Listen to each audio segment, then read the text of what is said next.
आज की कहानी है एक ऐसे कैदी की जो हर बार जेल से भाग निकलता है, फिर चाहे कितनी भी सिक्योरिटी क्यों ना हो। ये कहानी है जापान के सबसे खूंखार कैदी सुजुकी की, जो इस समय जापान की सबसे हाई सिक्योरिटी जेल में अपनी सजा काट रहा है। चेकिंग ड्यूटी पर घूम रहे गार्ड्स के जाने के बाद सुजुकी अचानक मुस्कुराया और अपना एक दांत बाहर निकाल लिया। कुछ देर बाद गार्ड्स फिर से चेकिंग करने आए, लेकिन इस बार सुजुकी फरार हो चुका था। उन्हें वहां किसी के मौजूद होने का शक हुआ, लेकिन सुजुकी भी कोई कच्चा खिलाड़ी नहीं था। वो बिना आवाज किए रोशनी से बचता हुआ इधर से उधर छुपता रहा। जब गार्ड्स ने आइसोलेशन सेल की दोबारा चेकिंग की तो वो समझ गए कि सुजुकी भाग चुका है। उन्होंने तुरंत बाकी के गार्ड्स को बुलाया और देखते ही देखते वहां भीड़ इकट्ठा हो गई। जब सुजुकी छत से भाग रहा था तो जोर जोर से जेल के सायरन बजने लगे। अचानक जोरदार बारिश शुरू हो गई और हमें पीछे की कहानी दिखाई जाती है।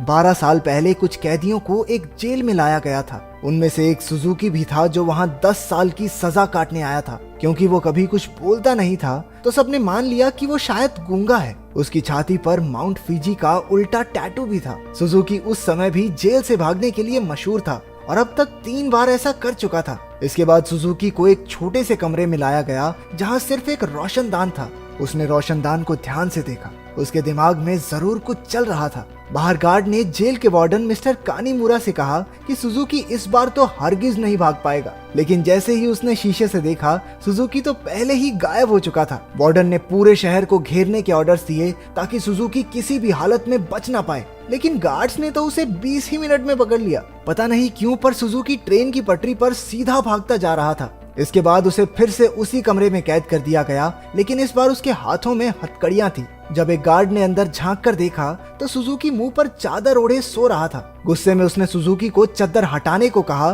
क्योंकि वो कोई चांस नहीं लेना चाहते, लेकिन जब बार बार कहने पर भी उसने चादर नहीं हटाई तो गार्ड्स ने मिलकर उसकी बुरी तरह पिटाई की। अगली सुबह वार्डन ने सुजुकी के सारे पुराने रिकॉर्ड्स निकाले। ध्यान से पढ़ने पर उसे पता चला कि जब भी सुजुकी जेल से भागता है तो हर बार वो ट्रेन की पटरी पर ही पकड़ा जाता है। रात को वार्डन गार्ड्स के साथ चेकिंग पर निकला। वो सुजुकी के सेल में पहुंचकर हैरान रह गए क्योंकि उसने किसी तरह अपनी हथकड़ियां खोल दी थी। गुस्से में गार्ड्स ने उसे मारते हुए पूछा, कैसे खोली हथकड़ियां? हाँ, कैसे खोली हथकड़ियां? लेकिन हमेशा की तरह सुजुकी चुप रहा।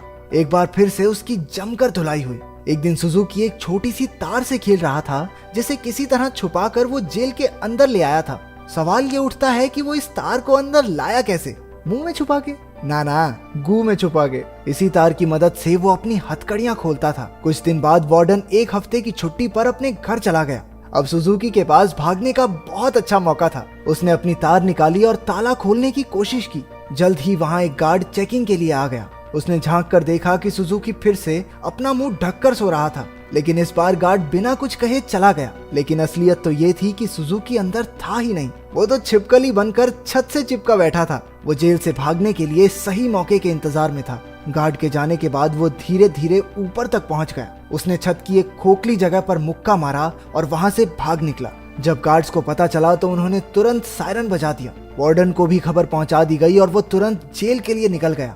अगली सुबह पुलिस वाले सुजुकी को पकड़ने का प्लान बना रहे थे। तभी वार्डन भी वहां पहुंच गया। उसने कहा कि सारे प्लान छोड़कर सिर्फ एक टीम पास की ट्रेन की पटरियों पर भेज दो। ऑफिसर्स को भी लगा, अरे बूढ़ा हो गया वार्डन, दिमाग सठिया गया इसका, अरे वो पागल थोड़ी है, हर बार सेम जगह जाएगा। लेकिन जब वार्डन ने उन्हें विश्वास दिलाया कि उसे 100% भरोसा है कि सुजुकी वहीं मिलेगा, तो उन्होंने उसकी बात पर भरोसा करके टीम भेज दी और उसकी बात सच भी निकली। सुजुकी को एक बार फिर से ट्रेन की पटरियों पर पकड़ लिया गया। जेल से निकलने में तो ये चाचा चौधरी बन जाता है, कंप्यूटर से तेज दिमाग। बाद में क्या हो जाता है इसे? क्योंकि वार्डन की सूझबूझ की वजह से सुजुकी पकड़ा गया तो उसके काम से खुश होकर उसे प्रमोट कर दिया गया। अब वो एक बड़ा ऑफिसर बन चुका था जो देश की सारी जेलों में जाकर कैदियों की हालत की चेकिंग करता था। उधर सुजुकी एक बार फिर से भाग निकला और फिर से पटरियों पर पकड़ा गया। हर साल उसे एक नई जेल में भेजा जाता जिसमें और ज्यादा टाइट सिक्योरिटी होती, लेकिन वो हर जगह से बचकर निकल जाता था।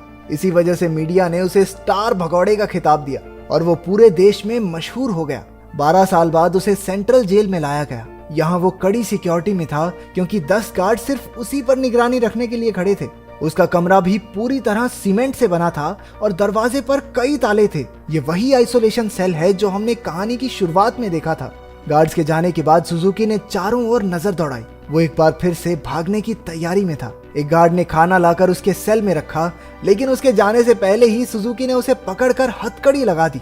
गार्ड ने तुरंत सीटी बजा दी, जिससे कई और गार्ड्स वहां आ पहुंचे। उन्होंने मार मार कर उसकी बुरी हालत कर दी। होश आने पर सुजुकी ने दरवाजे से गार्ड्स को जाते देखा। उसके चेहरे से खून टपक कर लोहे की सलाखों पर गिर रहा था। अगली सुबह गार्ड्स ने उसकी हथकड़ियों पर कुछ और पेंच कस दिए ताकि इस बार वो उन्हें खोल ना पाए। जाने से पहले वो एक बार फिर से उसके शरीर की थोड़ी मेंटेनेंस करके गए। इसी तरह सुजुकी के दिन बीत रहे थे। वो जानबूझकर गार्ड से पंगे लेता, वो उसे मारते और फिर वो अपना खून लोहे की सलाखों पर टपकाता। एक दिन गार्ड्स ने उसे इतना मारा कि उसका दांत टूटकर गिर गया, लेकिन सुजुकी ने उसे उठा लिया और उसे देखकर अजीब तरीके से मुस्कुराने लगा। ऐसा लग रहा था जैसे ये सब उसके प्लान का ही हिस्सा है। इसके बाद सुजुकी दीवार पर अपने दांत से कुछ बनाने लगा। कुछ हफ्तों बाद सुजुकी ने एक और गार्ड पर हमला कर दिया। इस बार उसे सबसे खतरनाक सजा दी गई। उन्होंने उसे एक लंबी जंजीर से बांधकर ऊपर लटका दिया। 1 साल बीत गया और सुजुकी अभी भी सजा काट रहा था। उसकी हालत बहुत बुरी हो चुकी थी। शरीर सड़ने लगा था और उसके घावों पर कीड़े पड़ चुके थे। आखिरकार उस शाम गार्ड्स ने आकर उसकी जंजीरें खोल दी। पूरे 1 साल बाद उसे चैन की सांस आई थी। उधर पुराना वार्डन मिस्टर कानेमुरा वहां की जांच करने पहुंचा। उसने आइसोलेशन सेल में जाकर देखा कि सुजुकी की हालत बहुत खराब थी, लेकिन वो उसे नजरअंदाज करके वहां से चला गया। इसके बाद वही रात आई जहां से कहानी की शुरुआत हुई थी। जब बाहर बिजली कड़कने लगी तो सुजुकी ने अपने प्लान को अंजाम दिया।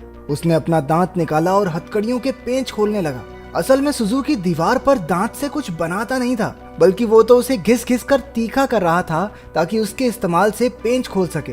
हथकड़ियों से आजाद होकर उसने दरवाजे पर जाकर लोहे की सलाखों को धक्का देना शुरू किया। लगातार खून टपकने की वजह से सलाखों पर जंग लग चुका था।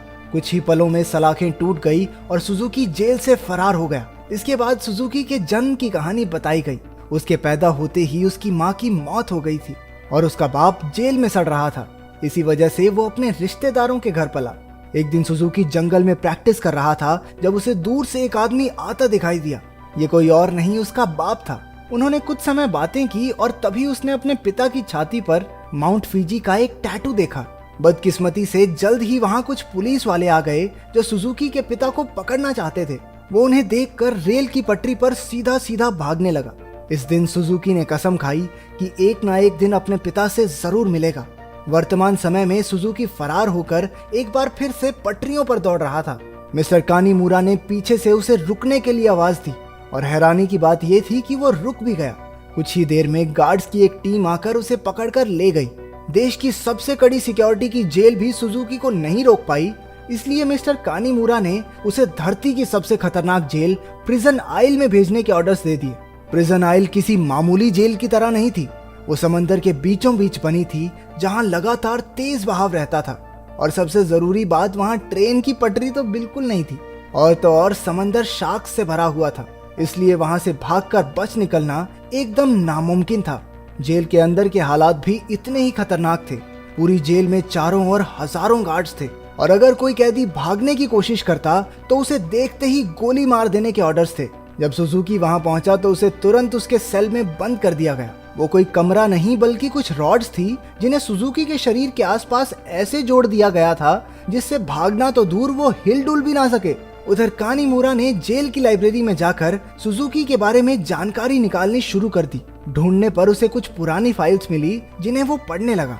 उधर जेल में सुजुकी ध्यान लगाकर खड़ा था। हालांकि बाकी लोगों के लिए वहां से भागना नामुमकिन था, लेकिन सुजुकी के दिमाग में कुछ तो खिचड़ी पक रही थी। अचानक उसने अपने दोनों कंधों को डिसलोकेट कर लिया और उस छोटी सी जगह से सिकुड़कर धीरे धीरे बाहर निकलने लगा। एक कैदी ने उसे ऐसा करते देख लिया, लेकिन वो इतना नशे में भंट था कि कुछ बोल नहीं पाया।